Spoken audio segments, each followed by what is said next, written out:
Hello, good morning, good afternoon, and good evening to all our speakers, chairs, and the wonderful audiences in different parts of the world. Welcome to ACNS webinars. The speaker for the first session of today is our honorable guest from Japan, Prof. Toshihiro Takami. Prof. Takami is a specially appointed professor at the Department of Neurosurgery at the Osaka Medical and Pharmaceutical University, Japan. His clinical and research interests is focused upon management of spinal disorders mainly, and he is a member of the AO Spine Japan ACNS section on disorders of the spine and peripheral nerves, and he is also a member of the WFNS Spine Committee. He is a noted author with several publications in various peer-reviewed journals, and we are extremely honored to have him today at our webinars. And today he'll be talking about challenges and solutions of vascular lesions in the craniovertebral junction. The speaker for the second session of today's webinar is our honorable guest from the Netherlands, Prof. Victor Bolwolci. Dr. Victor is a vascular and skull-based neurosurgeon in the Erasmus University Medical Center in Rotterdam, the Netherlands. He is a co-director of the Center for Complex Microvascular Surgery and president of the Dutch Neurovascular Society. He is professor of experimental microsurgery at the Cluj University of Medicine and Pharmacy in Romania and leads microsurgical and skills training in Rotterdam. For the past 7 years, he has ran together with Prof. Melling the yearly ANS microvascular courses on bypass, one of the most sought after courses in Europe. His research focuses on the epidemiology of cerebrovascular disease and best practice in clinical decision making for patients with complex cerebrovascular disease.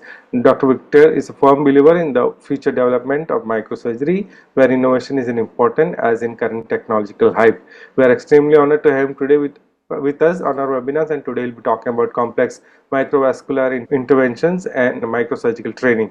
The chair for the first session of today's webinar is our honored guest from India, Prof. Atul Goyal. Prof. Goyal is a consultant neurosurgeon at the Department of Neurosurgery, Leelavati Hospital and Research Center and Bombay Hospital and Research Center, and also the Tata Memorial Hospitals. He is the professor of neurosurgery at the R.N. Cooper Hospital and Medical College, Mumbai. He is a world-renowned authority for craniovertebral junction pathologies, and he is an orator par excellence in neurosurgery who is an invited faculty for workshops and conferences worldwide. He is an inventor of several neurosurgical techniques for complex pathologies which are currently employed in neurosurgery worldwide. We are extremely honored and grateful to him for accepting our invitation to chair the first session of today's webinar. The chair for the second session of today's webinar is our honorable faculty from the Czech Republic, Dr. Jiří Fiedler. Dr. Fiedler is the chairman of Department of Neurosurgery at the Southern Bohemia Comprehensive Stroke Center. He is also affiliated to the Department of Neurosurgery at the University Hospital Bruno Mohinis in the Masaryk Universities. His clinical interests are focused upon cerebrovascular surgery, especially as aneurysms, AVMs, ECIC bypass, vertebral artery surgery, and cavernomas. And regarding ischemic stroke, he has experience of more than 2,000 carotid endarterectomies and over 300 ECIC bypasses. He has organized 12 biannual microvascular hands-on courses in 2000 and several cadaveric hands-on courses. He is an author with several publications in various peer-reviewed journals. We are extremely honored and grateful to him for accepting an invitation to chair the second session of today's webinar. On behalf of the Education Committee of the ACNS and the President, Prof. Yoko Kato, I would like to welcome both the speakers, chairs, and the wonderful audiences to this online platform of ACNS webinars.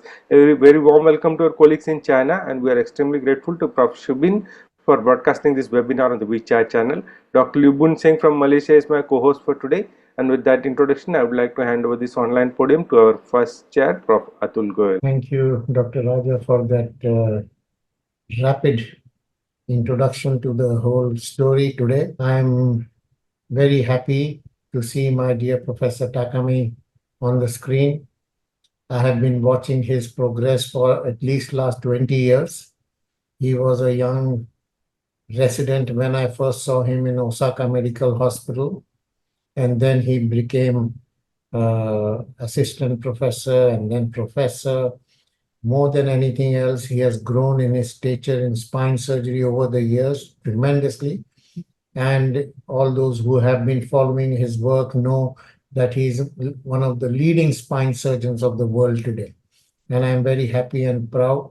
Most important thing I like about Professor Takami is that his work and his innovations in spine and all those things, but more than anything else, his humility. He's one of the most wonderful human being, and it is my great pleasure and honor to listen to what Professor Takami is going to talk about in the craniovertebral junction. Professor Takami, over to you. Thank you very much. So thank you very much for giving me this valuable, wonderful opportunity And I'm very happy to share the presentation with the ACNS members. And I also appreciate Professor Goyle for a very, very kind the introduction. So today my topic is the challenges and the solutions for vascular lesions at the coronary junction.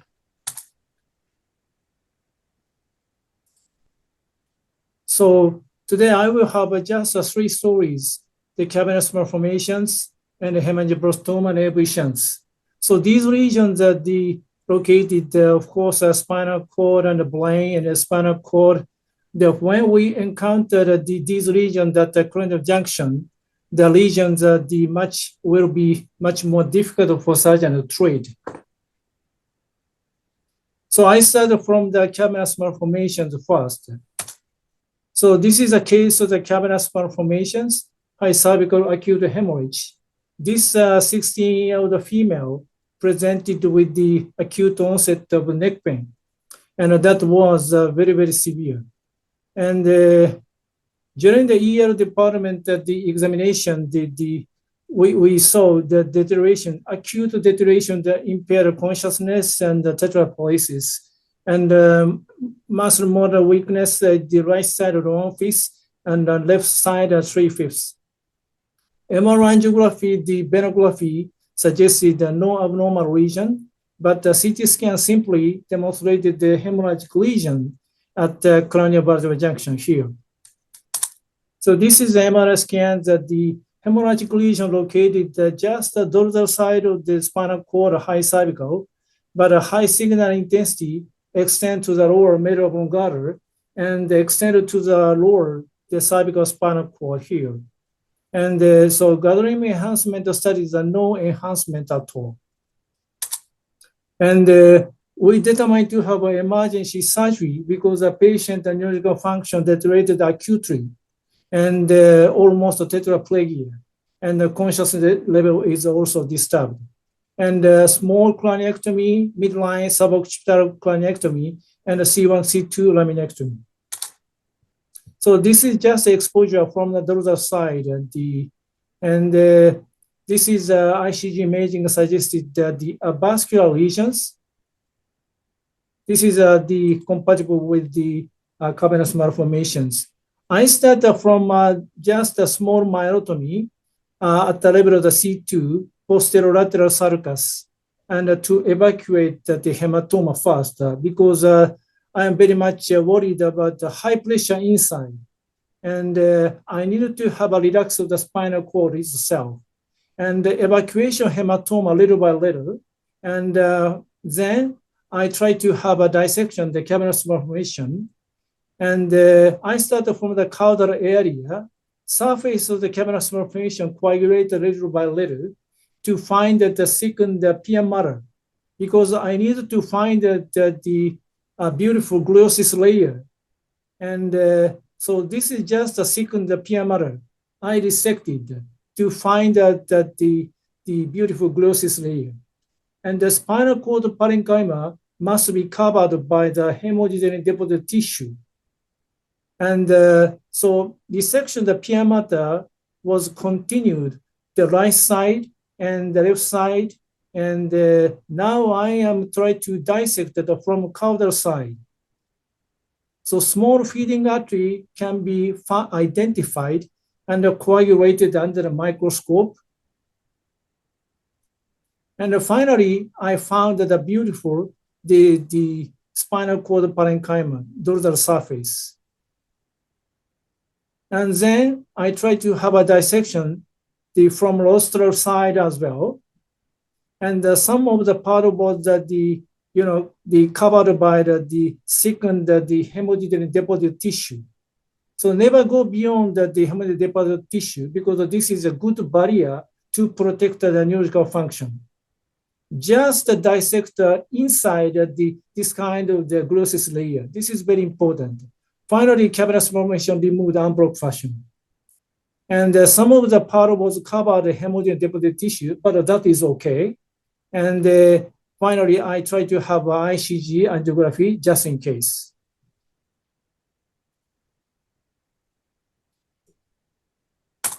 So this is the before surgery again. And 1 day after surgery, and the cavernous malformation was removed nicely. But still, we can see the high signal intensity inside the spinal cord and medulla oblongata, I mean the lower part of the brainstem. So 10 days after surgery, the imaging studies suggested that before the 1 day after surgery. This is 4 months after surgery. Finally, the spinal cord at the cranial junction looks like atrophic. So this is 4 months after surgery. Walking ability is getting much better. And just the clumsy hand we can see, but she already come back to the high school activity. She is getting very well. So risk of the intramedullary hemorrhage associated with the cavernous formation is always a big concern for the surgeons. So this is a good paper published in 2010, Neurovascular Focus. They reviewed the 27 publications with 352 patients. And they tried to suggest the estimated annual bleeding rate about 2.5%. And they also summarize the result of across the surgical series of spinal intramedullary cavernous malformations. So total resection rate at 91%, transient mobility 36%, and long-term outcome improved 61%, unchanged 27%, worse 12%. So functional prognosis after surgical resection, majority of the patient will have a better functional outcome. And so surgical resection of the cavernous malformation is acceptable in terms of the preventing worsening the symptom due to intramedullary hemorrhage. I agree. And this is they propose the management algorithm for the spinal intramedullary cavernous malformations. When the patient demonstrates asymptomatic, deep-seated, maybe observation is acceptable. But if the patient is symptomatic, exophytic or deep side, and a progressive severe symptom, this is the case of our cases, and surgical resection should be done, I think. But when the deep side sheeted the cavernous formation, the neurological symptom, the transient minor, maybe observation is optional, I think. This is another interesting paper published at JNS Spine 2022, coming from the German neurovascular group. They try to have the conservative follow-up, 45 patients with spinal cavernous malformations, and then they try to have a clinical change after hemorrhagic event. And the total number of the patient, the 45, and the cervical spinal cord 90 patients, thoracic spinal cord 26 patients.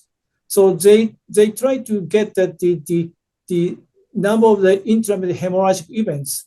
Only one episode of 31 patients, twice and 30 patients, and 3 times the hemorrhagic event is only 1 patient.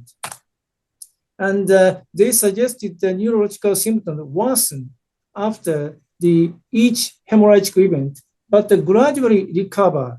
However, this is very much important message, more bleeding, worse functional recovery. So that once the patient developed the hemorrhagic event inside the spinal cord, of course, the neurological function was, but gradually improved to the preoperative, I mean the before a state. And second, the hemorrhagic event getting worse and worse, and improvement is a minimum. So finally, third, the hemorrhagic event, finally patient almost paralyzed. So this is a very, very important message, not only the patient as well as the surgeons. So diagnosis, this is a decreasing recovery rates after the 2 bleeding events compared to the 1 bleeding event patient and 2 or 3 bleeding events. And so functional deterioration in the group of only 1 bleeding event of 29%. But second bleeding events, the functional deterioration 84.6%, much worse. So that the intramedullary hemorrhage due to the spinal cavernous malformation, the usual result in the neurological worsening. And such outcomes tend to improve after each hemorrhagic event, but the probability of the neurological recovery declined with each hemorrhagic event. We need to understand. So when should surgery should be determined? This is a very, very big issue for the patient as well as the surgeons. To discuss this issue, our Neurospinal Society Japan, we did the nationwide survey among the NSJ members, and we asked the experts and also non-experts. They responded so majority of the Japanese neurospinal surgeons consider that the surgery should be indicated by the time of the second bleeding event. I think that this is acceptable. Second story is the hemangioblastoma. This is the case of the intramedullary component high cervical lesions. This 57 female patient demonstrated the gradual onset of the mild gait disturbance and the motor weakness at the left side of the upper extremities, especially the clumsy hand predominant to left side. So as you can see, the tumor formation can be seen at the level of C2 and deviated a little bit to the left side. And this tumor accompanies the extensive syringomyelia and extended to the rostrally to the brainstem and countered to the thoracic spine. And the tumor was nicely well enhanced. So I can show the surgical video. I approach from the left side, a unilateral approach. And first of all, I did the ICG angiography and to see the feeding artery and the tumor stain and the draining vein. I can recognize everything, just only the dorsal side. So I usually start from a small myelotomy, just along the posterior sulcus, the myelotomy, and try to get into the syringomyelia to evacuate the CSF to decrease the pressure inside the spinal cord. So this is, I think, very important for us to achieve a comfortable operative field. And the rostral part, of course, we did a small myelotomy, just to try to see the tumor surface. And of course, evacuate the CSF to decrease the pressure. And finally, I can try to get the surface of the hemangioblastoma. So this is, the hemangioblastoma. When we get into inside the hemangioblastoma, we will have much more bleeding, very, aggressive bleeding. So that the surface of the hemangioblastoma should be exposed carefully and the little by little. And the small feeding artery coagulated, dissected under the microscope. And so tumor getting smaller and shrinkage. But this is a case of the not truly dorsal hemangioblastoma. This is a case of the ventral hemangioblastoma. So some of the feeding artery coming from the ventral. So most difficult part of the coming into the later stage of the surgery. So right side and the left side and the dissection should be continued so that finally we can attack to the ventral side. And some of the feeding artery coming from the ventral side, and but the coagulation should be done only surface of the hemangioblastoma. And the coagulation, the feeding artery from the spinal cord, very careful coagulation should be done. And the other parts of the feeding artery was resected little by little. And finally, we can get coagulation, the main draining vein. This should be done in the final stage of surgery. Draining vein preserved completely at the final stage so that we can get the unblocked resection, the hemangioblastoma. And I always try to have an ICG again, try to see what's going on, the spinal cord circulation. So small vessel can be visualized. This is very good, important for us to expect the functional recovery. So this is the final stage of the surgery. So this is the before the surgery. 7 days after surgery, the spinal cord condition is much better, and 3 months after surgery. So this is 10 days after surgery, and the patient still complained that left side of clumsy hand, but the 3 months, the 6 months is the after surgery, the hand neurological function is now getting much better. So ICG, the angiography is now getting the standard procedure in this kind of the vascular lesions. And this ICG angiography, this is the ICG imaging, the ICG video angiography, the first the publication, the 2003, coming from the German group. They try to have this technique for the cerebral aneurysm, spinal or intracranial AV shunts. I personally applied this technique for the spinal, the arteriovenous, the shunts. I try to localize the feeding artery, and the nidus, and also draining veins. And we can, maybe it is very helpful for us to this kind of the technique, as well as the intraoperative DSA angiography. And then I applied to this ICG imaging technology to the intramedullary tumor surgeries. I try to have just assessment of the spinal vascular flow. I mean, the qualitative assessment for the intramedullary tumors. Then we did the clinical research. We try to estimate the benefits, the limitations, the ICG imaging angiography for the spinal intramedullary tumors. So this is just one of the results. In case of the hemangioblastoma, so localization of the normal spinal arteries veins can be possible, very adequate. And the localization of the intramedullary regions, of course, satisfactory, except for intramedullary ventral hemangioblastoma, because the majority of the regions can be accessed from the dorsal side, so that the ventral hemangioblastoma is still difficult for us, the surgeon, to see the feeding artery, even using the ICG angiography. Differentiation of the feeding artery, the draining veins, of course, are satisfactory. Assessment of blood flow, the microvasculature adequate. So finally, we did the industry academia joint research. So we try to have a quantitative analysis, not qualitative. And how good, how bad the spinal cord vascular flow, I mean a microvascular flow after the resection, the ependymoma resection. So this is just an example. After resection of the total removal of the ependymoma, we can place the range of the interest in any place in the tumor bed. And we can get this kind of the vascular flow graphical manner even in any places. So we can estimate the vascular flow.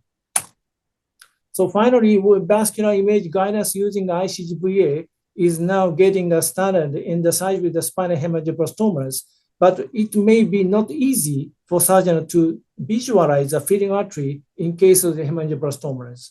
So small myotomy, often just along the posterolateral sulcus, is useful for surgeon to delineate the boundary of the surface of hemangioblastomas. So draining veins should be coagulated and resected at the final stage of surgery, and the hemangioblastoma should be removed as envelope fashion. So final story is the spinal AV shunts. So this is the case of the dural AVF, the high cervical, and we try to have the IVL first, but my IVL team was abandoned because incomplete obliteration. And this 77-day male presented with acute onset severe tetraplesis after falling, and respiratory function was worsened significantly, and the patient was transferred to my institute. So as you can see, the cervical spinal cord very stenosis, but abnormal signal intensity on the T2 weightage can be seen. And we did the CT angiography just in case, and finally we found that the abnormal vessels that the left valvulatory V3 segment here. And acute neurological, so this is a case of the acute neurological deterioration associated with the not only the cervical injury, but also spinal AV shunts, I believe. So that just studying the surgery, we did the angiography, and this is the left valvular angiography. So left the valvulatory, the V3 segment, we can see the abnormal flow here. and continue to the spinal veins. So this is exactly the spinal AV shunts. So we determine the diagnosis, imaging diagnosis. This is the dural AVF at the cranial junction.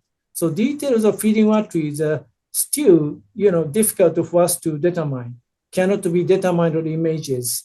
And the meningeal arteries at the dural penetration, visual segment may be main feeders, I think. So IVR with embolization was first attempted. My IVR team was trying to have the obliteration, but they failed. And finally, IVR was abandoned. So we did the surgery. And so direct obliteration during followed by cervical laminoplasty. And we use the intraoperative DSA and also arterial dye injection technique. We did the suboccipital small craniotomy and from a magnum decompression, the C1 laminectomy. And so after exposure from the dorsal side, so dentate ligament was the cut, and the dentate ligament was the one stitch was the I make one stitch to making operative wider, and this is a vertebral tree, spinal accessory nerve root, and the C2, and this is a control angiography, exactly same as the before. We can see that the abnormal vessel from a V3 segment. I asked that my every team after the injection, I can recognize abnormal vessels. C1 nerve root was resected. And then I make a temporary clip here. This must be the draining vein. Then my IVR team conducted the vertebral angiography again, and the abnormal vessels was gone. And I make a final clip here.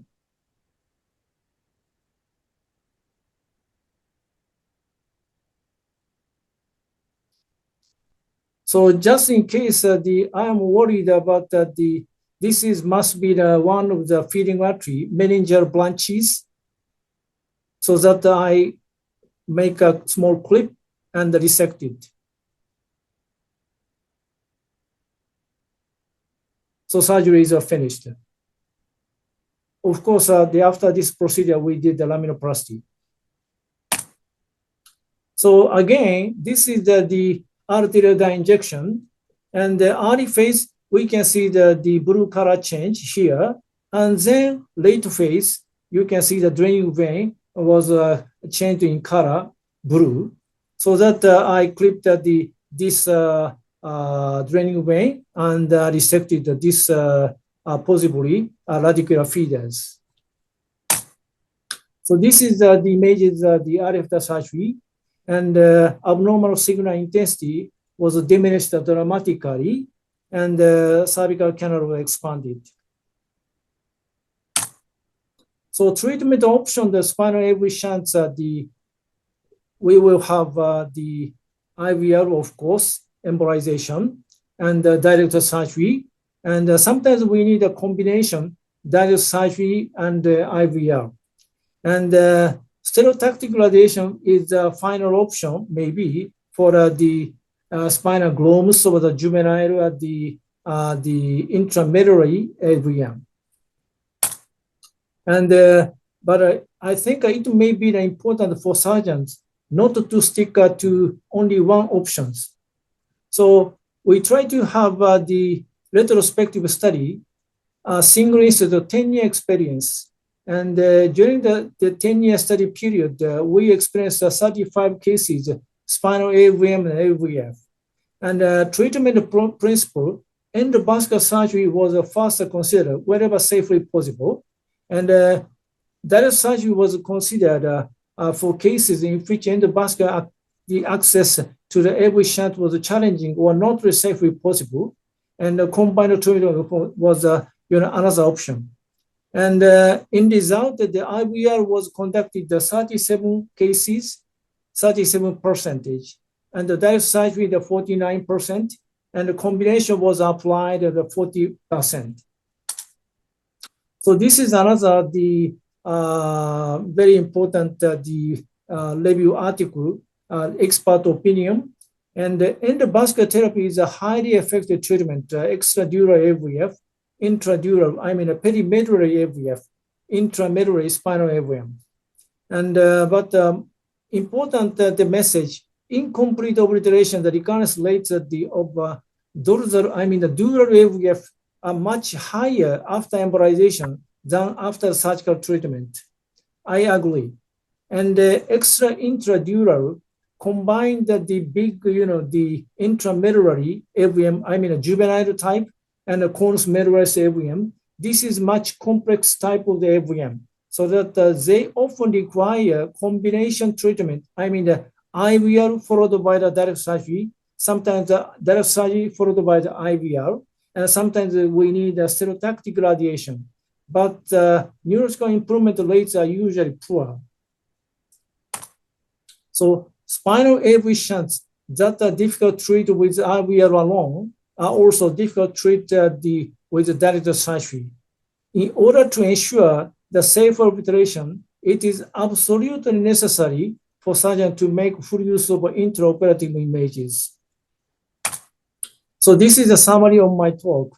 So I just presented the 3 stories of the vascular lesions, cavernous malformation, the hemangioblastoma, and spinal AV shunt at the cranial junctions.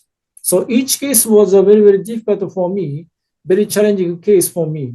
But it goes without saying that the surgical technique is of great importance, of course, but comprehensive skills, including a judgment of surgical indication, intraocular imaging support absolutely required.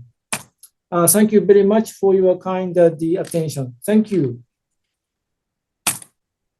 Thank you, my dear Professor Takami. Very wonderful 3 cases you showed. You see, the most difficult lesion in the entire field of neurosurgery is hemangioblastomas located behind the medulla, which is a very common location of hemangioblastomas. And hemangioblastomas are benign lesions, and if you have to remove, you have to remove it properly. But in the process, you can have difficulties with the medulla. So that is one region. What do you have to say about that, Dr. Takami? Yeah, each case is very challenging, of course, even if the region located cervical or thoracic spine, but the cranial junction is much more difficult because the medulla oblongata are very close to the lesions. I need to protect the spinal cord function and the neurological function, so that sometimes very difficult, but imaging guidance is one of the key issues for us to help our surgical technique, I believe. The other thing is, in your case of AV fistula, yeah, you dural fistula, Mm. so the feeding vessels were not from the vertebral artery. Is that correct? I think that is a very, very difficult to answer. And as far as I see, the feeding artery coming from the meningeal, the branches, the small branches from a vertebral artery. I'm not saying a vertebral artery itself. Maybe the meningeal branches to the making a fistula and directly drain into the vein. That is a problem. So that I preserved, of course, vertebral artery itself. And the meningeal branches were coagulated and resected just in case, in this case. So it is very important to know that direct fistula, it is through the meningeal artery which goes to the dura and it forms dural AV fistula. It is not vertebral artery fistula. It is vertebral artery, meningeal vessel, and dural AV fistula. So, these fistula are, of course, very rare kind of issues. But here in these cases, interventional radiological procedures may not be very successful or may not be even possible. And that is the reason why surgery is important, and surgery is rather, I will not say straightforward, but it is the only option. The other thing, that beautiful thing that you also noticed, and I also noticed in my few cases, not many cases, is that the patient presents with very severe neurological deficits. Despite it being a vascular lesion, despite it being an extra-axial lesion, the neurological deficits are huge. Like in your patient, there was quite a bit of deficit. I also have a patient waiting for surgery now, having quite a bit of neurological deficit and quadriparesis and all those things. I'm wondering why their deficits are so big why they are so bad is the compressive effect, or what is the thing, Dr. Takami? I agree with the comment that basically this kind of disease, very difficult for us to identify the feeding artery. Maybe the surgery is the best way to protect the neurological worsening. Some of the endovascular surgeons try to have the embolization, but they always try to have the embolization vertebrae itself. But we need to, we cannot sacrifice vertebrae. So that I think in this kind of the region, the direct surgery to clip the draining vein is a simple way, but very safe way, and can be preserved. The vertebrae can be preserved. The neurological function, the damage is a minimum, I believe. That is a very good view that you have said, that sometimes you get the fistula, and to get the arteries is maybe difficult because they are, in that region between the lower cranial nerves, or to get the dural feeders. So get the vein and ligate the vein and cut the vein, and that is the solution. And I agree with that beautiful concept. Thank you. Also, your case of cavernous hemangioma was a very beautiful case. Of course, there was no other treatment other than surgery in that case. One thing, maybe technical one thing I may like to comment, may not Yes. be, if you went for the hematoma first. I was wondering whether you could have avoided going for the hematoma and directly come on the cavernous hemangioma. In your case of hemangioblastoma also, you went for the syrinx first.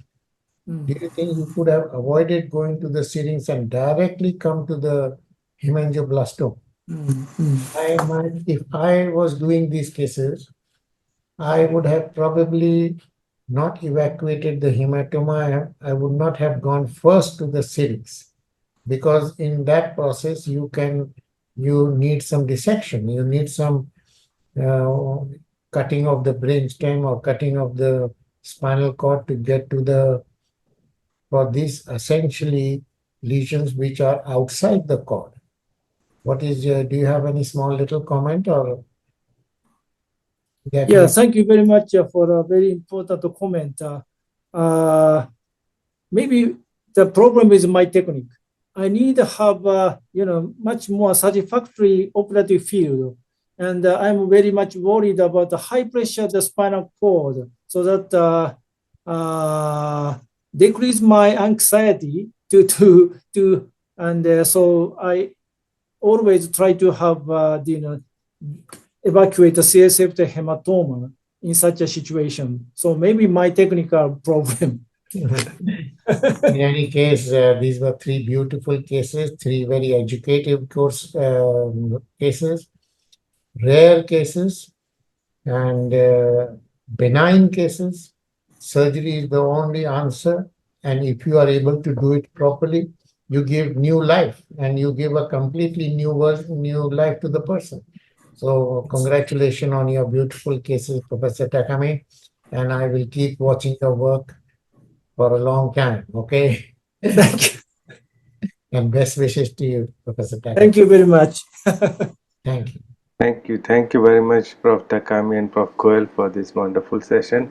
There is a question in the chat box from Dr. Parekh, who has asked, does intra-op neuromonitoring help?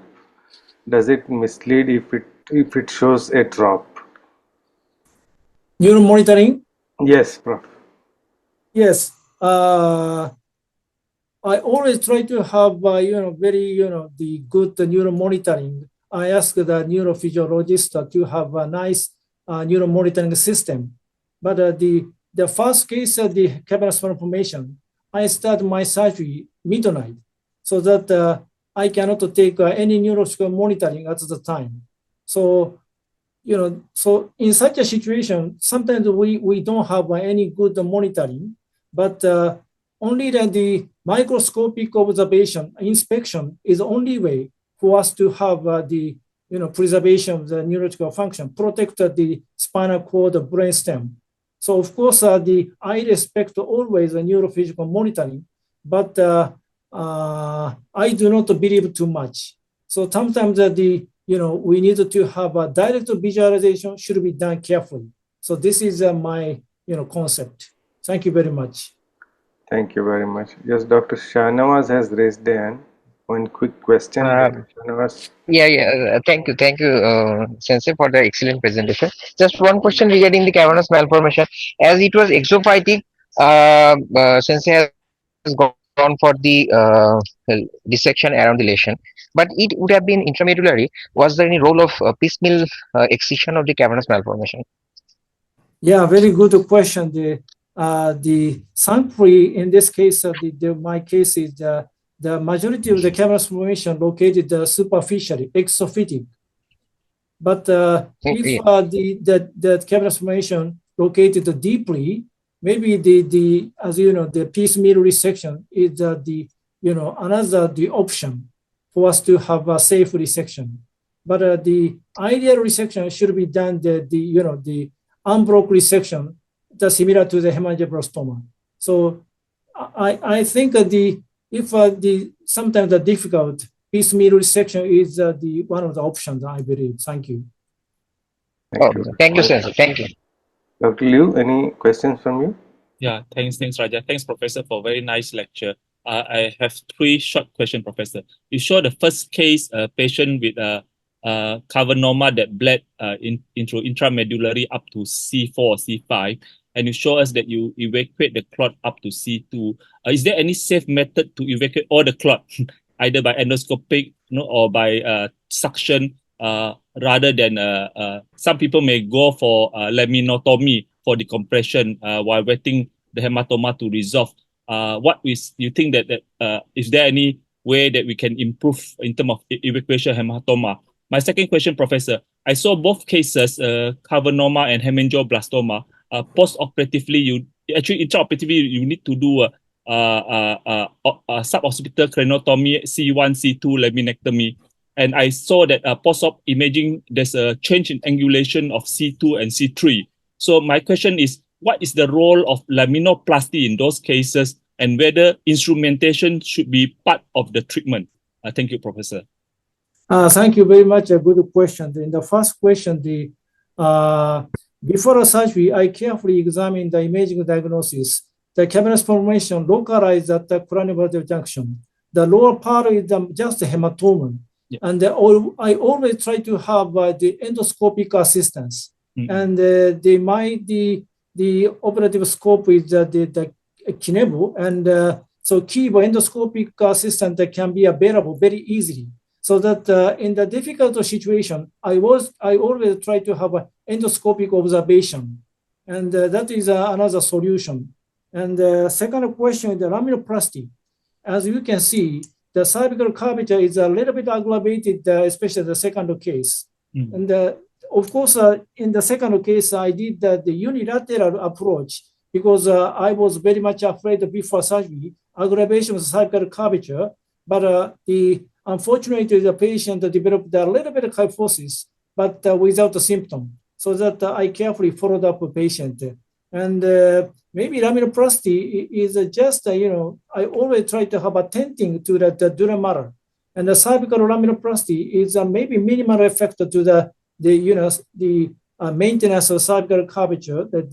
So that maybe if you have the good technique, maybe the fusion technique is much more convincing, I think. Thank you, Professor. Thank you very much. Just one question to Prof. Takami. The bipolar you use, Is it a non-sticky bipolar? The bipolar you use for the hemangioblastomas and cavernomas? Yeah, very good question. That is the secret that the bipolar. The tips of the bipolar is a non-stick type, and so when usually the tips of the bipolar is have the bloody coagulation and disturb the myocytes. I try to have the non-stick type of bipolar. I love it. Well, thank you very much. We all have Thank you. little secrets that come out in the open webinar. So thank you very much, both the speaker, Prof. Takami, and Chair, Prof. Atul Goel, for this wonderful session. We'll move on to the second session, but before that, I will give you an update that this is being broadcasted on WeChat, YouTube, and Zoom, and we have an update from Prof. Shubin. Currently, we have around 450 people who have logged in through all different channels in various parts of the world. Thank you very much, Professor Goel. Thank you, Professor Takami. Best wishes to you. So I'll hand it over to our second chair, Prof. Jerry Fiedler, who will take over. Prof. Fiedler. Good European afternoon. It's honor for me to be here with you and introduce Professor Volovice. First, I'd like to remind words of Professor Ernest Nieme from 2005, where ISAT study was published. And he said, this is not the end of microsurgery, but it's the beginning. But your generation will have to be different and better. And I think Professor Volovici is example of this generation preceded by Ernest Nieme. He's not only excellent cerebrovascular surgeon, skull-based surgeon, it goes without saying, but he's a methodologist of studies, because we have to understand the disease. He's spent a lot of time in lab, because without training, you cannot petrify new techniques. And last but not least, he's also excellent teacher. His microvascular courses done in Rotterdam and Cluj are renowned in ACNS, and they generated a big number of young microvascular surgeons in Europe and the world. So it's a big honor for me to introduce Professor Volovici, who's also co-chairman of Center of Complex Microvascular Surgery, and he will share his experience in this topic with us. Thank you. Thank you very much, Jiri, for this very humbling introduction. Thank you very much, Professor Kuti and Professor Kato, for this invitation. And it's an honor to speak after Professor Takami and with Professor Gu, one of the giants that I've also been inspired by.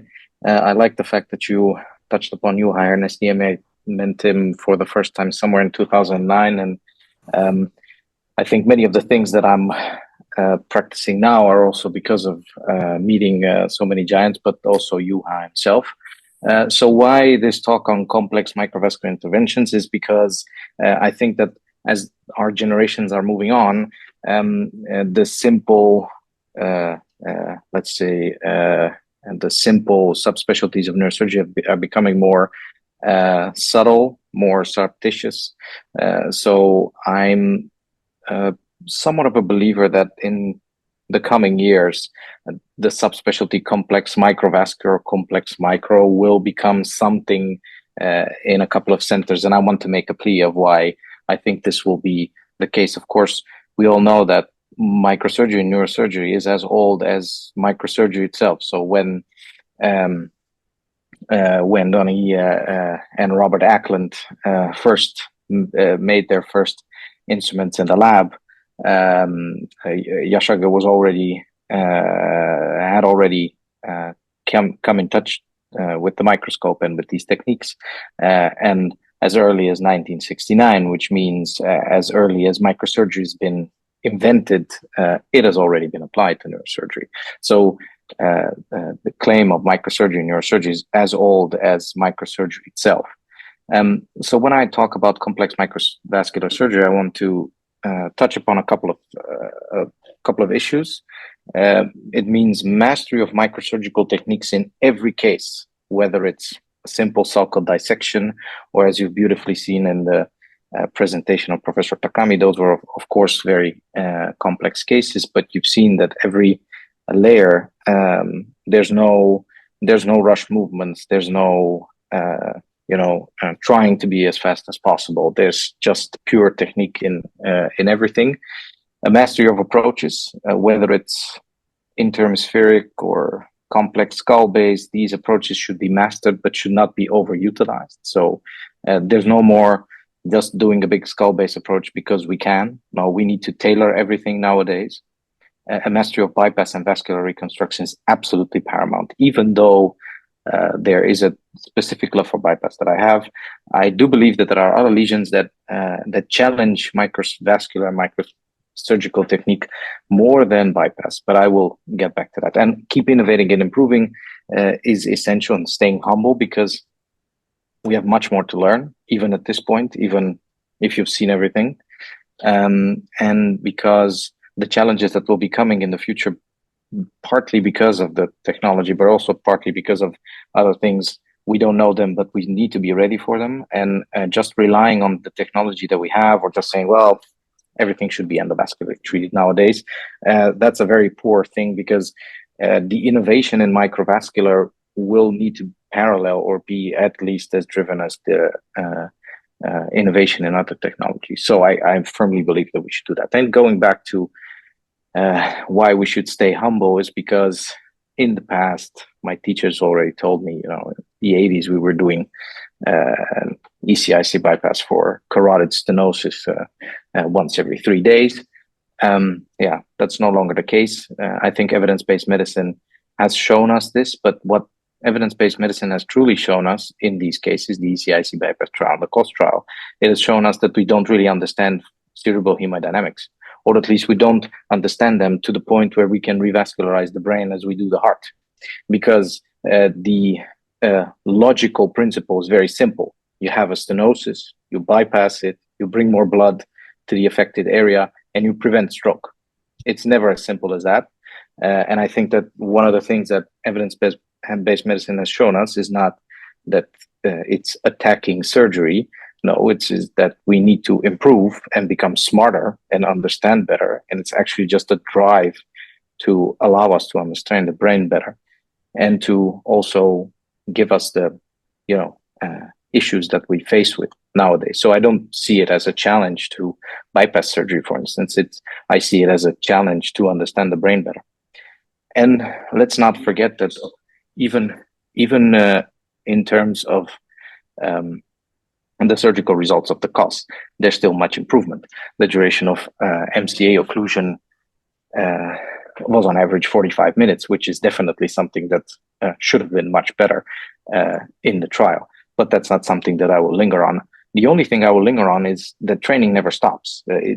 You may have, a week full of cases, and even in a week full of cases, there should always be time to train something that didn't necessarily go well, some anatomical issue that you've been struggling with, or just trying to innovate a new technique. And I very much like this paper from 2000, which is just something that we use in experimental microsurgery when we talk about training. The learning curve of any microvascular anastomosis never stops, because in the lab, of course, venous anastomoses are much more difficult, both in rats, absolutely in humans. But let's not forget that when you're training in a lab of venous anastomosis, the rat is healthy, has no diabetes, is not smoking, has no atherosclerosis. And even though we're talking about people with a lot of experience in terms of anastomosis, the best achievable patency in this study was 88%. So I think we should all take a step back, at least those of us who dwell a lot into bypass, and think that when we're discussing cerebrovascular bypass, there's always something that we can do better, and always something that we should improve.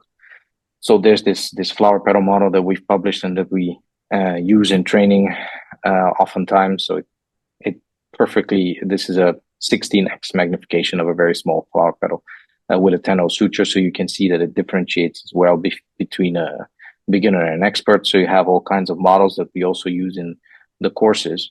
And I want to show you, every course I begin with this example. This is also microvascular technique. So this is the case, and I won't be dwelling too much on the case itself, and just a very small issue about the type of technique used. As you can see on the left side, there's a choroidal AVM. This is a 16-year-old boy. His udders are high up, very well connected. They know everybody in the world. They've seen a lot of second opinions. Some posterior branches, mostly lateral posterior choroidal. It's in the atrium of the left ventricle. It's been embolized because they ultimately decided for embolization, and it bled after embolization. So then it came to us.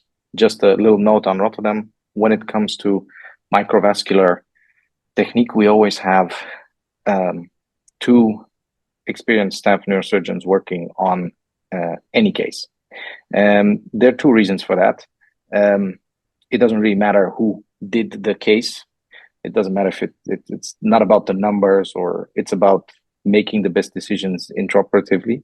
And it's also about passing on the craft, because on the one side, just letting young people open and close and, being there, but not doing the whole thing, may have worked in the past, but doesn't work now when we're almost only confronted with the complex cases. So our way of doing it is at some point you entrust 50-50 of the case, and you have to go, especially the more experienced ones, have to believe that the quality that you deliver is as good as your colleague, and this should be the case.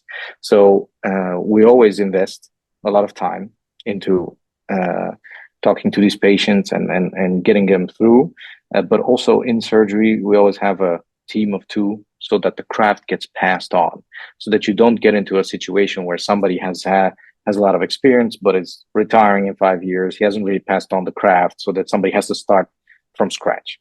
So those are the reasons why we're doing it. I'm not saying it's the best model, but it's a model. So this is a 16-year-old boy.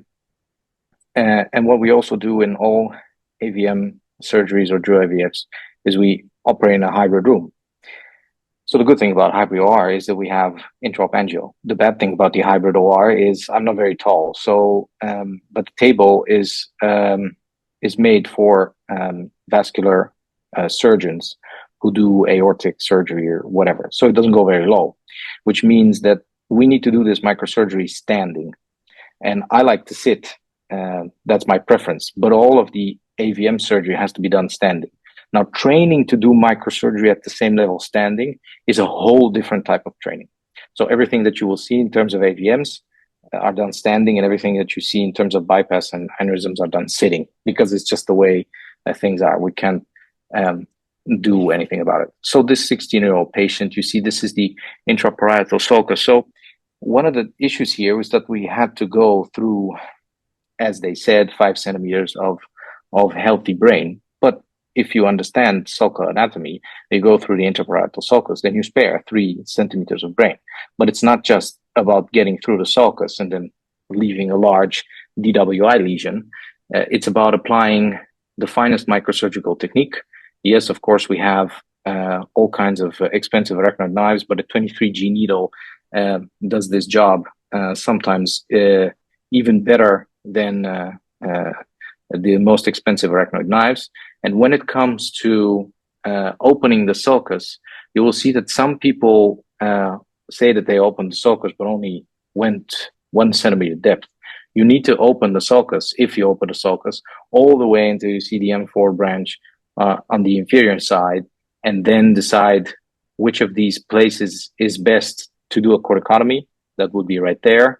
And so you spare 3 centimeters of white matter. And if you see, it was a very big AVM. So the problem was not resecting the AVM.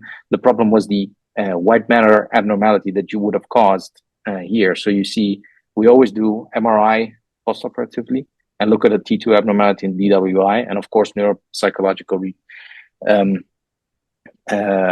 research for these patients, because we're very interested in proving the superiority of surgery, not only in terms of obliterating the AVM, but giving these patients their life back exactly the way it was. So this young man was in his exam year. We weren't happy.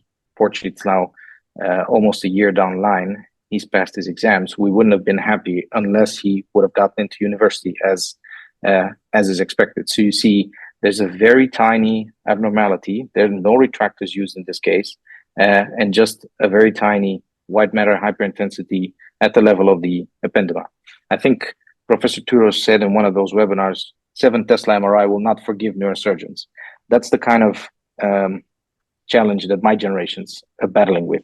I expect that in 10 years, 15 years, we'll have 7 Tesla MRI. The outcomes on 7 Tesla MRI, those are the ones that matter. So when it comes to complex aneurysms that we see nowadays, sure, this is a big paraclinoid. Most people will look at it, especially in Europe, and say, flow diverter.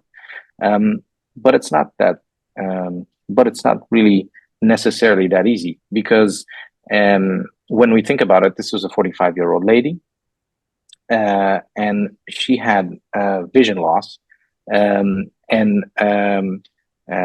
a part of the indication was based on the durability of the treatment. She's young, so a young lady with a paraclinoid would probably get microsurgical treatment in Rotterdam, no flow diverters, and the fact that we wanted to decompress her optic pathway. So in this case, extradural clinoidectomy. There's a meningoorbital band. We're cutting it. Lateral wall of cavernous sinus. You can see the lateral wall of the cavernous sinus being peeled. There's the optic canal. We're going to be drilling on top of it and exposing the clinoid.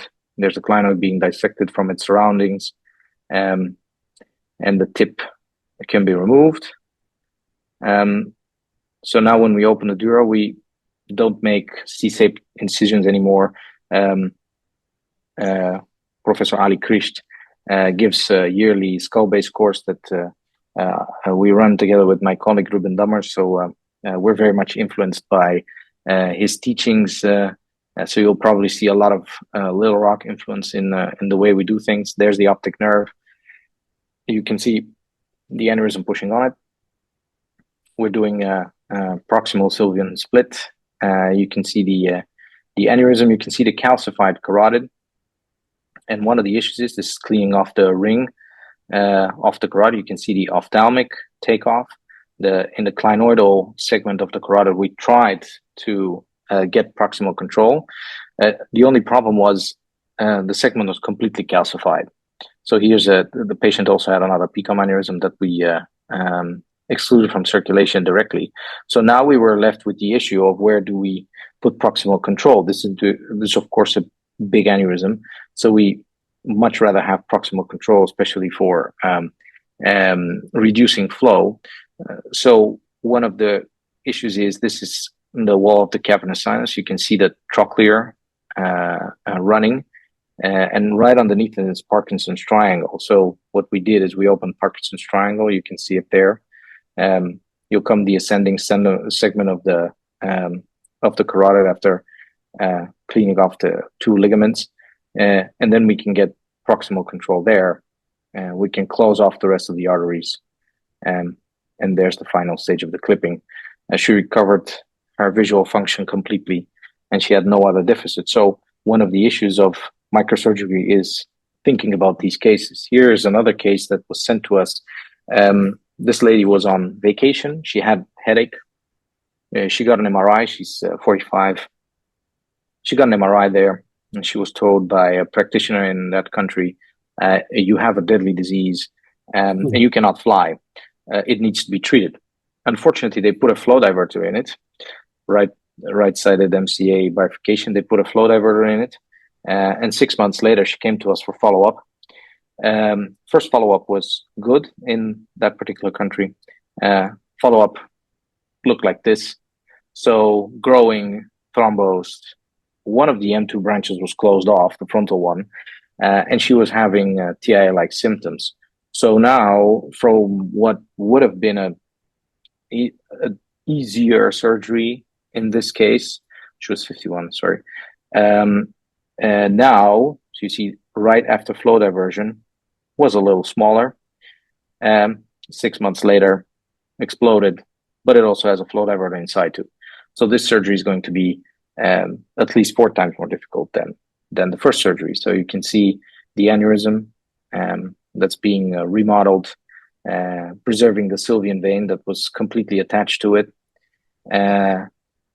We usually leave the temporary clip on and off for max 5 minutes, but that's not evidence-based. That's just what we are used to doing. We then open the aneurysm. We need to resect the thrombus, and there you can see one of the proximal branches was completely closed off by the flow diverter on the inside. So the flow diverter had endothelialized the good vessel and had not endothelialized the aneurysm. It's not always like that. Sometimes they do what they're supposed to do, but sometimes they don't. So there's the flow diverter inside the M1 trunk. You can see that superior trunk's not filling. So we had an STA ready for it. And we decided to do a superior trunk 2 STA anastomosis. The STA was not great. You can see there's a little bit of tension, but it was free enough that we didn't necessarily have to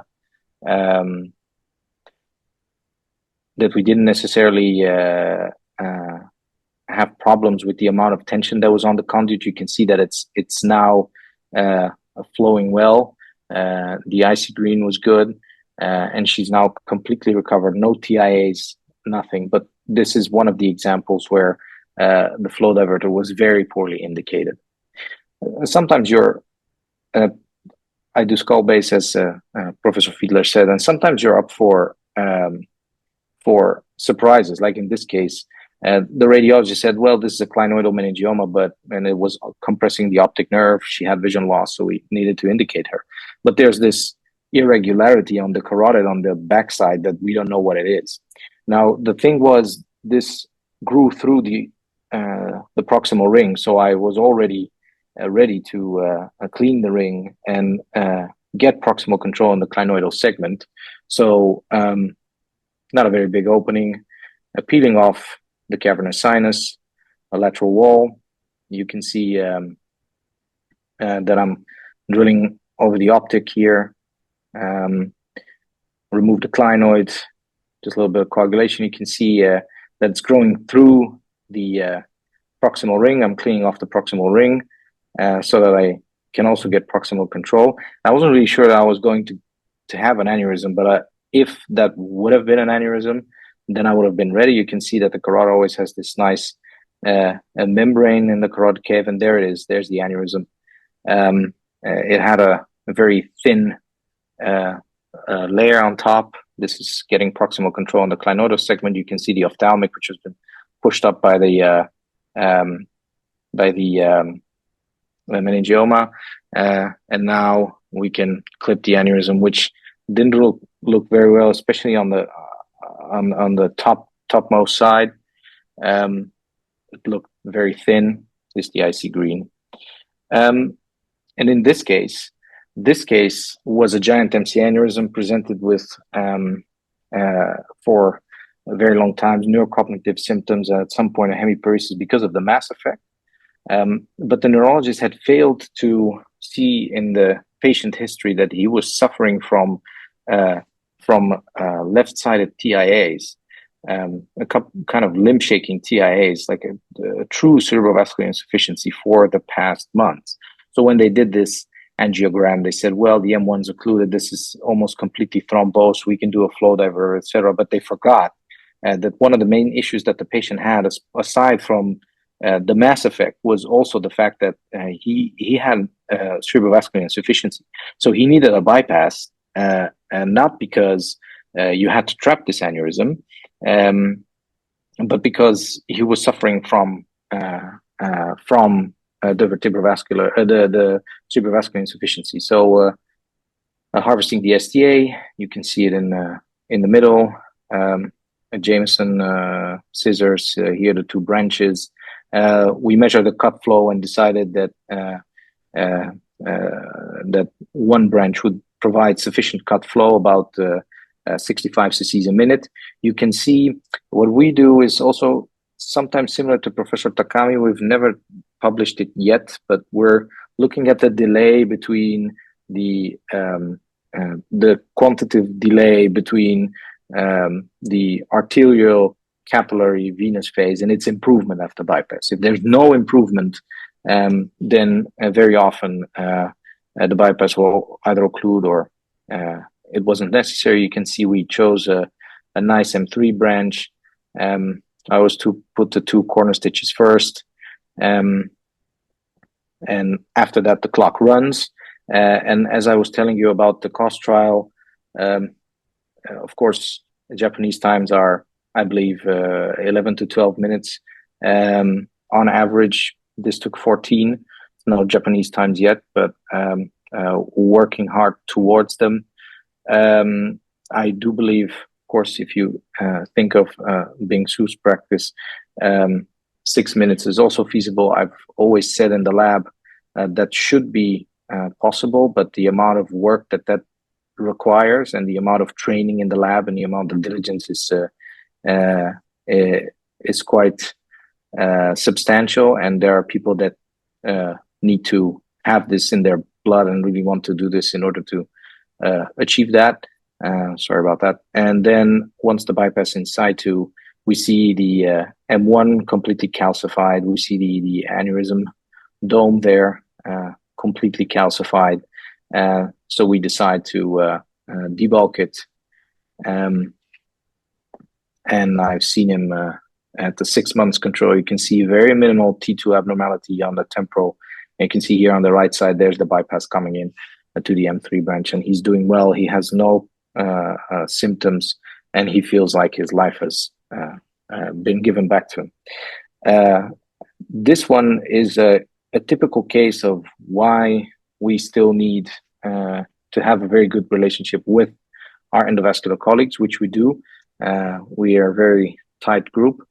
This was a young lady, I believe 55, and she came in with this bleed, a pica aneurysm.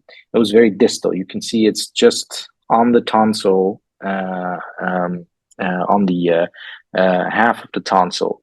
And they said, well, the only thing we can do is a parent vessel occlusion. But we thought, well, every vessel is worth saving, so we're not going to allow that to happen. So a midline craniotomy, suboccipital,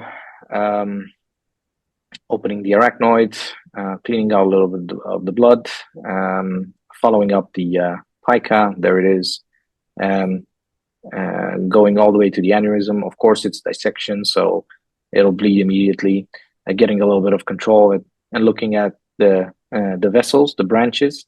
It was a complete dissection. There was no way of reconstructing this, even though we always look for the reconstruction method first. So we opted for end-to-end anastomosis. In this case, this is the icy green directly after the anastomosis, and we have CT perfusion at T2 MRI to show that this is the CTA high photon counting afterwards, to show that the lady had absolutely no patchy DWI anything. So as it happens, a month later comes this lady, and this is one of the things where I completely feel that there's a lot of stuff to be won, because this lady also had that small dissecting aneurysm, and because we had done this a month earlier, they said, well, you should do the same thing. But what the problem was, this wasn't a CTA that we had performed, so we didn't have an angiography either. And I was a little bit worried about the rest of the pica. So if you can see in the lateral medullary segment, it's very irregular. So I was a bit worried about what that would look like. But then again, month earlier. So I was ready for anything. Again, suboccipital craniotomy, cleaning out a little bit of the blood. And there was the first problem. This pica was dominant. It was very large. This left side pica was very large. There was no way of doing a side to side. The right hand one was very small, hypoplastic. So as I cleaned the blood, I cut a little bit of the denticular ligament. You can see it in the lateral medullary segment. And look at this this bubble. The bubble is the one that the interventional radiologist said was the bleeding point, but that one hadn't bled. The problem was the rest of the segment. It was all sick and it bled. So here we are with a temporary clip on almost at the level of the junction with the vertebral. It wasn't a transcondylar. I wish it was, because you can see that I have to work in the lateral medullary segment, and I would have much liked to have more room from lateral to work in. So the only way we could have fixed this is if we cut it from the segment that was sick and anastomose it. And this is 9 centimeter depth in the lateral medullary segment. I do believe I was crying inside the whole time. So these kinds of deep bypasses, those are the kinds of things that that we could and should do much better. Just to end with a couple of cases, I do believe that one of the lesions that tests most of the microvascular, both in terms of anatomy, technique, resilience, are AVMs.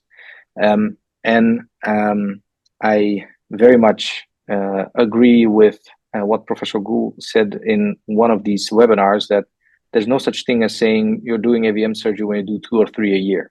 That's crazy work. Doing 2 or 3 a year is borderline irresponsible.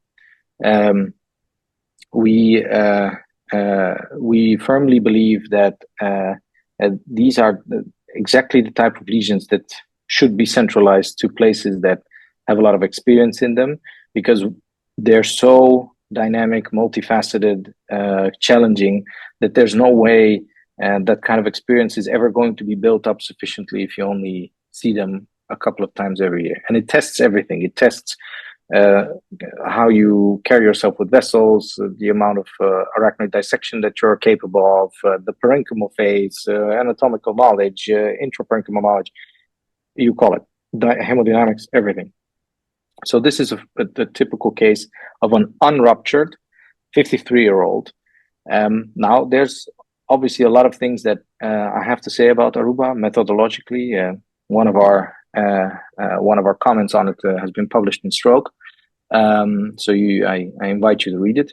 I won't go into the details, but yes, there are unruptured aneurysms that you definitely should be treating. And I think the only thing that Aruba has proven is that these patients should be counseled by a neurosurgeon. They should definitely not be counseled by a neurologist that has no idea of what treating an AVM means, of what the treatment entails, of what the complications are. So neurologists that read Aruba and think, yeah, sure, we're not sending those patients, we're not sending them to the neurosurgeons, are dead wrong. That's absolutely not what Aruba proves. So this is a right-sided temporal AVM underneath the Sylvian fissure with this very large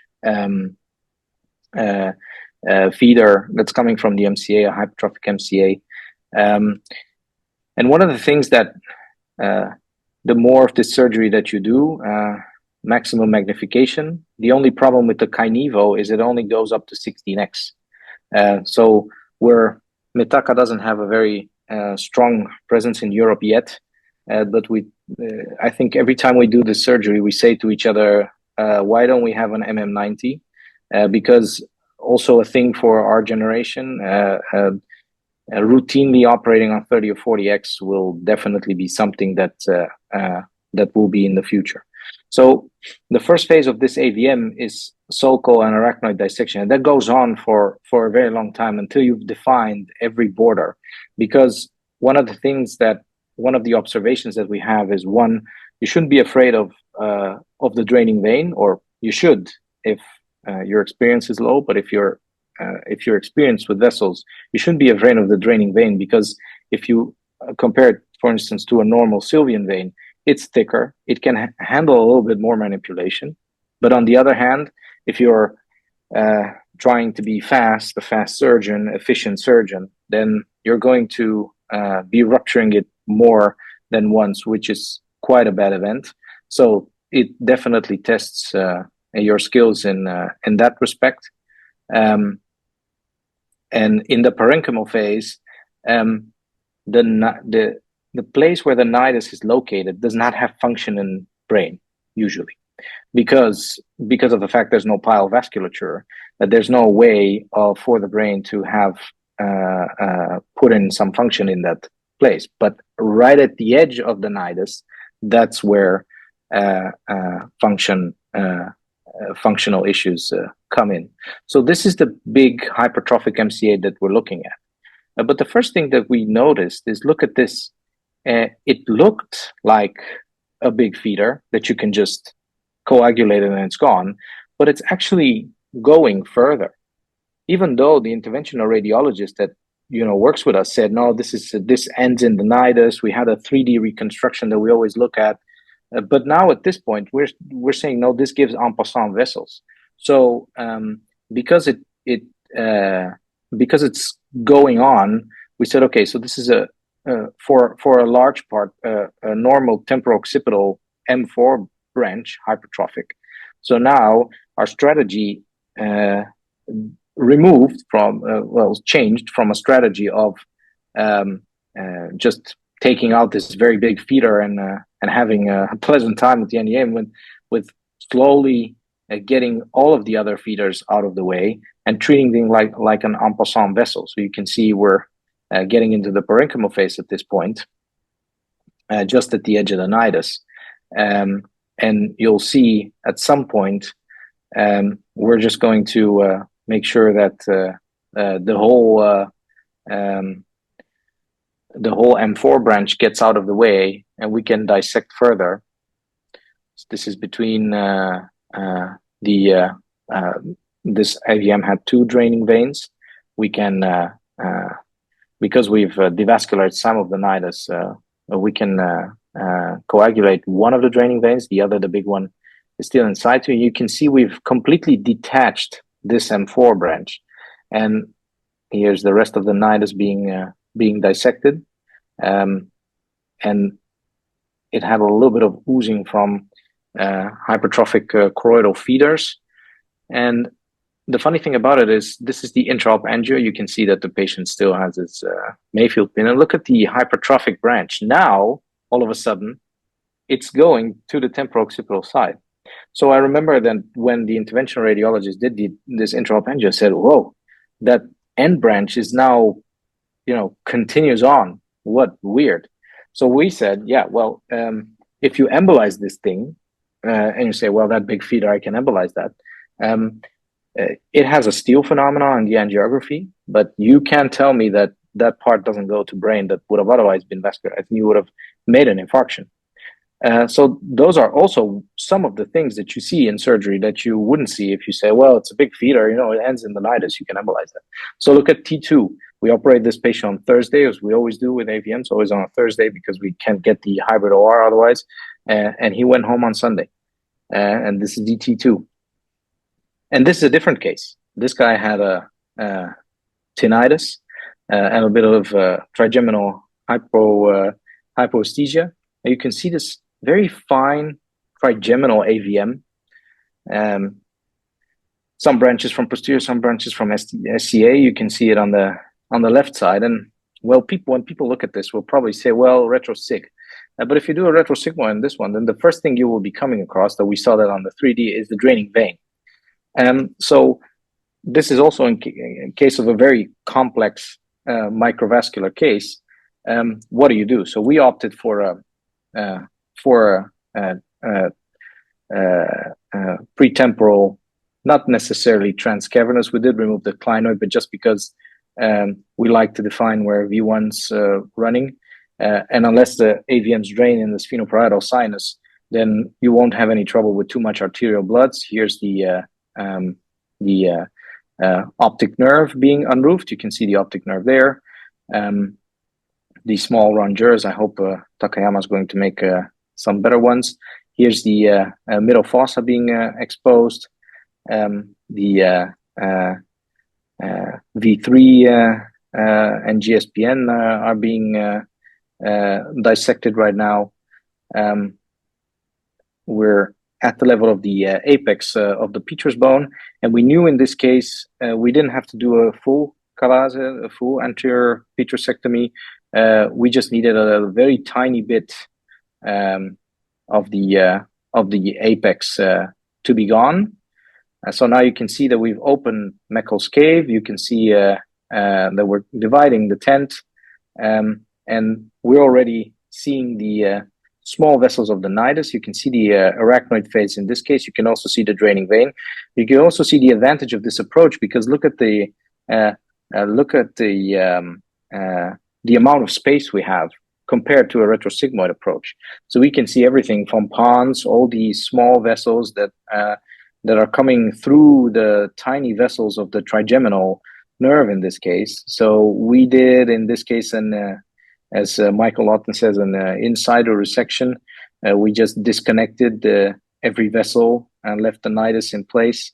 And at the end, we can disconnect the draining vein while not injuring the trigeminal. So again, you can see intraop angio, and on the left side, a little bit of T2 abnormality at the temporal pole. That's a fat graft that we put inside, but the tinnitus, which we assumed was because of the drainage of the superior petrosal veins, having extra blood through the shunt, that recovered completely. So now a very challenging case. She was 13 years old when we first saw her with this parallel-occipital left-sided AVM, but we didn't operate on it immediately because we weighed pro cons. It was unruptured but very big. So she came back 3 years later, 16, and it had grown, and it had a lot of susceptibility weighted issues on the at the edge of the AVM. So we had a lot of talks. This is, of course, the edge of the nidus where the issue is. That was obviously a problem. We were worried about that, but we discussed with the family, and she also had more seizures, and we decided that this is a reason to go ahead with surgery. You can see big feeders from both posterior but also hypertrophic MCA.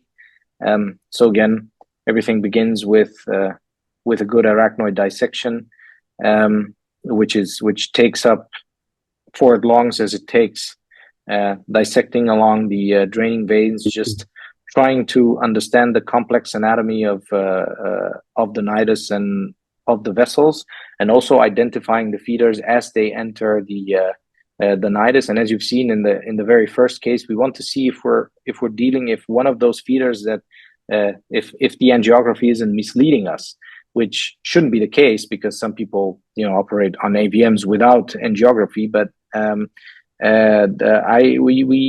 we personally would never do that, because we want to understand everything from MRI to the cerebral hemodynamics.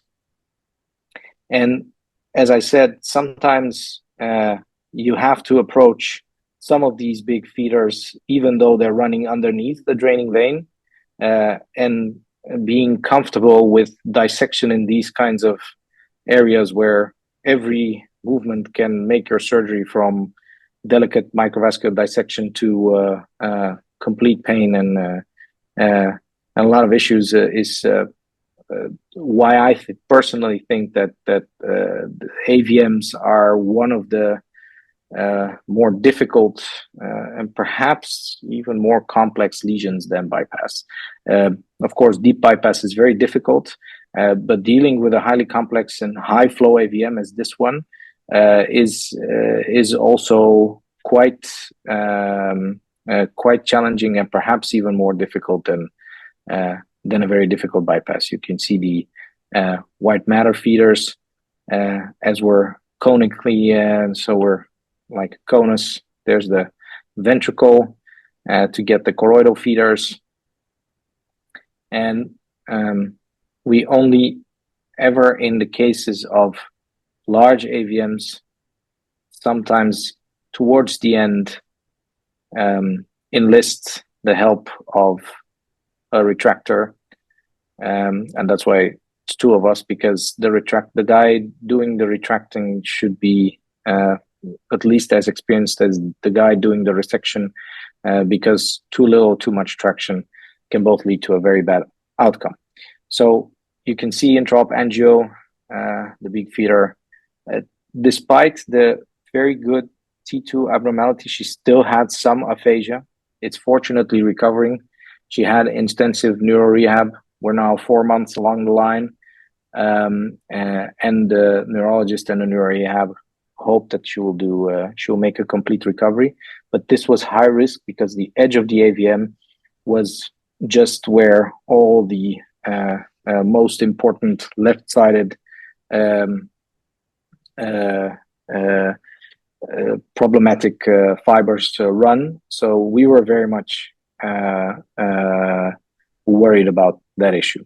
So to end, we have the skull-based course with Professor Ali Krisht every September. It's the end of September this year, 25th to 29th. And the ACNS courses, which I all invite you to if we have a basic and an advanced one. We don't really call basic the basic one, but we do more advanced techniques in the advanced one. So it's kind of like a step 1 and step 2. And I truly believe in the future of complex microvascular surgery as a standalone or as a particular subspecialty for some people who are interested in taking this up. But it comes with a lot of responsibility. And as I said, 7 Tesla MRI will not forgive neurosurgeons. So we always have to step up our game. And I think that will never stop. So I truly believe in the potential of microsurgery for the future. And I thank you very much for this invitation. Thank you for your excellent talk. I enjoyed your Japanese-like high zoom, clean surgical videos as well. I'd like to raise some comments. So if I start from the beginning, I agree we don't understand hemodynamics properly. During the surgery, I think we should concentrate on hemodynamics in bigger vessels to measure flow volumes. You've shown measuring cut flow index. Vein anastomosis is challenging, and we should learn from plastic surgeons this. And it's challenge. They still use these leeches in some indications, plastic surgeons. I have one question related to that left-sided choroidal AVM. Do you think about usefulness of awake surgery in some AVM cases? Yes, thank you. That's a very, very good question. We often discuss this amongst ourselves, and there's this left-sided AVM that we have right now that we're discussing that also has a very diffuse part of the nidus that comes from the choroidal vessels all the way through the white matter that we're trying to spare and goes to the nidus. And the patient reports that after his seizures, he has a whole evening. Patient's very young, it's 29, and he really wants to have that AVM treated in any which way. So we're discussing the potential of doing awake surgery for the AVM. The only issue with that is that there are 2 of us that do AVMs in Rotterdam. My colleague does awake surgery as well. I don't. And the only thing he says is, the problem is sometimes the white matter feeders keep bleeding even when you remove the nidus, and you have to go on, or you put some flow seal, but it's really a half measure, because the only way to really get those is to get to the choroidal vessels, get the big one, and then it stops. But that also means that you're damaging the white matter. So in some cases it might be helpful, but I'm wondering what happens. Again, a little bit skeptical.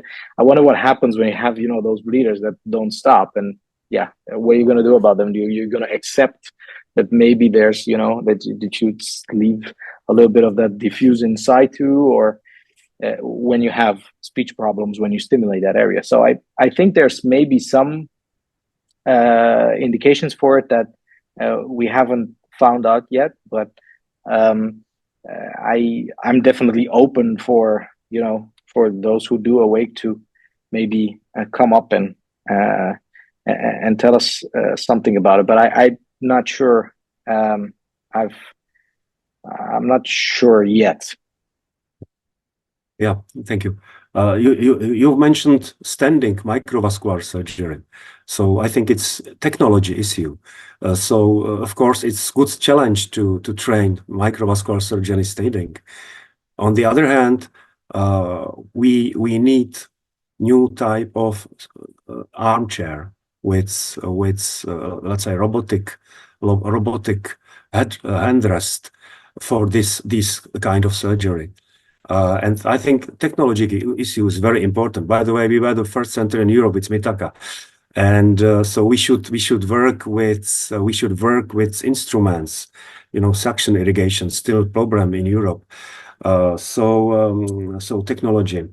And maybe last comment regarding your paraclanoid aneurysm with that 77 years old woman with vision loss. We are experiencing carotid artery surgery. So in these indications, we are prone to have neck access. It's easier to make suction decompression using superior thyroid artery. But I congratulate you for this, let's say, optimal anatomical approach to this case. Thank you. Thank you very much, Professor Fiedler. No, I know you guys. In the Netherlands, we lost the carotid war. So unfortunately, vascular surgeons do carotid. So I wish it would have remained a neurosurgical indication. We lost the carotid war. So we I of course that's also at least as good as this, but we definitely don't have anywhere near that experience. Oh, thank you. Thank you very much, Prof. Victor and Prof. Fiedler for this wonderful session. If there are any questions, we can invite Prof. Takami. Would you like to say something? Thank you very much, Professor Borovic. I enjoyed your lecture very much, and very beautiful surgery and very complex surgery. And I have one question. In Japan, the interventional radiology is very, very popular, getting very popular. And the opportunities for a young neurosurgeon to perform the direct surgery are, seriously decreasing. So I'm very much afraid of the education for young surgeons. Do you have any idea how do you educate young neurosurgeon to help them gain the surgical experience? So could you please give me some advice? Thank you very much, Professor Takami. As I said, I enjoyed your surgeries as well. Command of microsurgery. So what we do is two layered, and I think this will become much more important in the future. To be honest, so my generation will have to look after the next generation, and I completely agree. If you look at, for instance, aneurysm surgery, in most other Dutch centers, it's 80-20, so 80% endovascular, 20%. In our center, it's 60-40. But that's because we have an excellent relationship with the endovascular guys. We are good friends, and we talk a lot. We're very open, so they see all of our mistakes, complications. We see all of their mistakes, complications. There's no such thing as saying, basilar should never be operated on or anything. It's like, okay, this basilar, it's young, it's surgically amenable. They know that our oculomotor palsies will recover in 6 weeks. They see the patient, so it's like it's a different way of looking things. But even in 60-40, it's not like you have 100% surgery. So what we do is we, as I said, we're very tight group. So we choose people who will do microvascular surgery in advance, and all through residency and fellowships, etc. Prime, and then have them scrub a lot of surgeries, see a lot of surgeries, and then At some point, when we all decide as a group, then they start doing tiny steps that are still controlled. So, just going to proximal control, dissecting some part of the fissure up until it's so just tiny steps.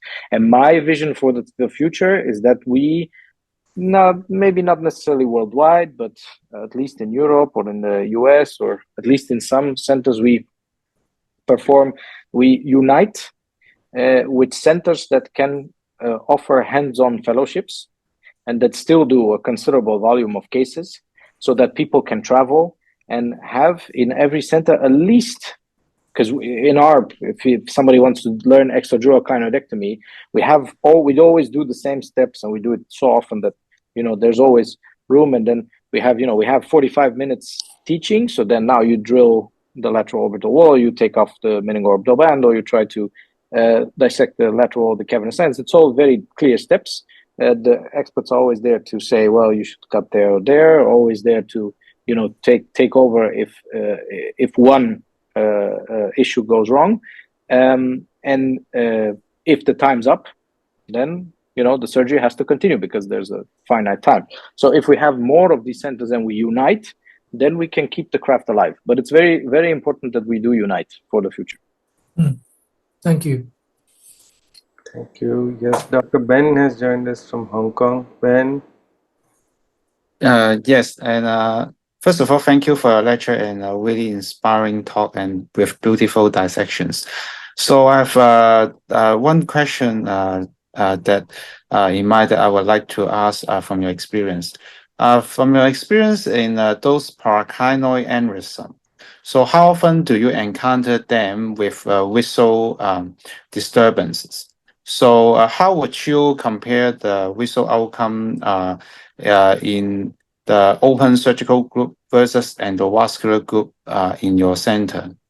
The reason that I ask is that I believe that there's still role of a decompressing the optic nerve at the same time treating the aneurysm in terms of the visual outcome. So what is your opinion on that, Professor? Thank you so much. Thank you very much for your question, and thank you for your kind words. I completely agree with you. We're actually in the process of looking at this data, like on a larger scale, but I don't have the results yet because when it comes to data collection, I'm very, it has to be done in a particular fashion because otherwise it's not good. But we're still collecting the data. The problem is that the numbers were up to a certain point so low that you couldn't really say anything about it. It's like, oculomotor palsy in PCOM happens a little bit more often than visual loss in paracliners because they don't necessarily get that big. We still see about 15% of them, 15, that have visual loss. Maybe it's 25% on the whole. But I truly believe that because endovascular colleagues also say, well, flow diverters also reduce, the pulsating flow and can improve vision. I'm not really sure about it. So especially for younger patients, durability is much better in terms of microsurgery reconstructions if you can do it, if you have the tools in house. I do believe that especially for vision loss, surgery should really be thought of as a primary option. But again, that's expert opinion. There's not enough science to back it yet. Thank you so much. Regarding the visual loss part that Ben just asked, I would like to say one caveat. We heard in the recent Cerebrovascular Symposium comment from Prof. Jacques Marcus talk. He would opt for endovascular treatment in paraclinoid aneurysm with visual loss when a patient is over 250 pounds suffering from coagulation disorder. All his OTs are on fire and both his hands are in casts.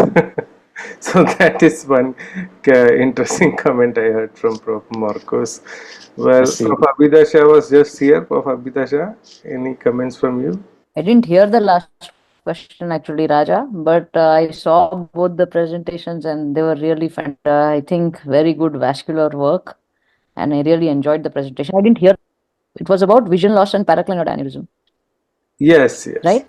yes. So what was the question, Raja? No, it was just a brief discussion Okay, okay, from okay, then on. okay, Thank you. okay. I didn't hear that. Fine. Thank you very much. One comment I would like to make to Victor is we have learned a lot by taking bits and pieces from specialties, vascular and plastic also. The anastomosis that you showed one in a deeper corridor, where you said it is almost 9 centimeters. It is very deep and very difficult to have an access. I think the parachuting technique of anastomosis, which is commonly employed by vascular surgeons, would be very visible, but unfortunately we don't have that practice because we are used to the near anastomosis with alkaline clamps, I think. But have you any experience in the other type of anastomosis? As thank you so much. That's actually that I was, because again I I was crying inside during that anastomosis, and I was thinking about some of the things that we should do better and that should be done better. So I think that this is one of the things, because we have sometimes vascular surgery colleagues that do, for instance, help us with high flow bypass with the subclavian artery, and that they do the parachute technique. I think you're very right. But what I did was I made some of those models in the lab with very tight spaces, and I'm still working on the right way to, how do you position your instruments and how do you position the vessels to have the best. But I'm still working on that. Like I thought the minute I encounter something where I think, wow, this is gonna be it, that I'm gonna implement it in the ANS and the vascular, and then everybody can run with it and improve it. But it's very, thank you so much for your tip. I'll try it, but I'm not ready yet for it. Well, thank you. Thank you anyways. We look forward to your continued association with the ACNS for future vascular events possibly. Thank you very much. So thanks Prof. Jiri Fiedler and Prof. Victor Valvolici for this wonderful presentation. So we now come to the end of today's webinar. I will do it officially on behalf of the Education Committee of the ACNS and the President, Prof. Yoko Kato. I would like to thank both the speakers of today, Prof. Yoshihiro Takami and Prof. Victor Volovici, as well as the chairs Prof. Atul Goel and Prof. Jiri Fiedler for the time and support for the ACNS webinars. As very special thanks to Prof. Shubin for broadcasting this webinar on the WeChat channel, and special thanks to my co-host Dr. Lipun Singh and Dr. Ben for joining me today. So until we all meet online tomorrow, it is bye bye from all of us. Thank you very much for joining.